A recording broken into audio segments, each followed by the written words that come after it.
ခုဆိုရင်မနေ့ကကျွန်တော် unboxing လုပ်ထားတဲ့ cable လေးပေါ့နော် silent cable အဲ့ဟာလေးကိုချက်ဆက်ပြမယ်နော်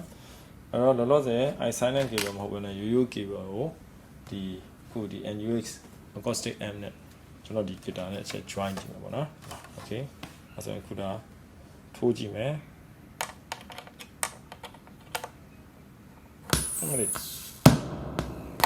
okay အဲ့ဒါမြင့်မလို့ပဲနဲ့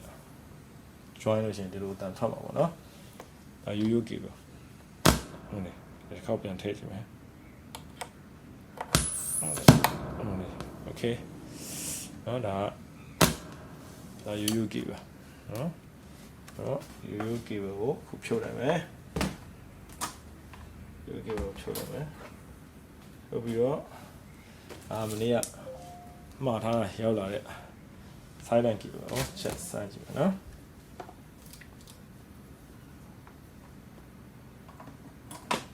okay ဒါဆိုရင်ဒီမှာထိုးကြည့်မယ်နော်သူ့ကိုလည်း okay ပဲ okay ထည့်ပြီ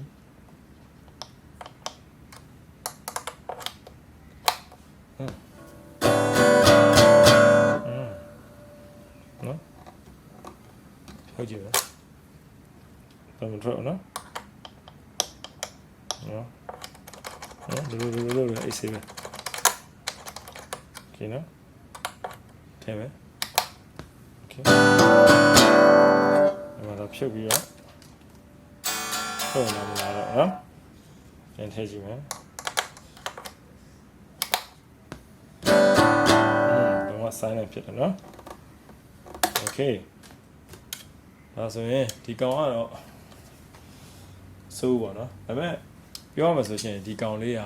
ကျွန်တော်မှားလိုက်တာသူကနာမည်ကြီး brand တော့မဟုတ်သူကနာမည်ကြီး brand ကကြတော့ပေါ့ Aniball တို့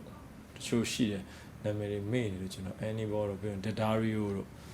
အဲ့ကောင်လေးဆိုလို့ရှိရင်သူက3 meter ပေါ့နော်3 meter ကိုဒေါ်လာ80နဲ့80ဒေါ်လာဆိုစင်ကာပူဒေါ်လာပေါ့နော်စင်ကာပူဒေါ်လာ80 90အဲ့လောက်ပေးရ3 meter 10ပေပေါ့နော်ဒီကောင်ကကြတော့သူကဒီကောင်ကကြတော့သူက8 meter အောင်မှသူက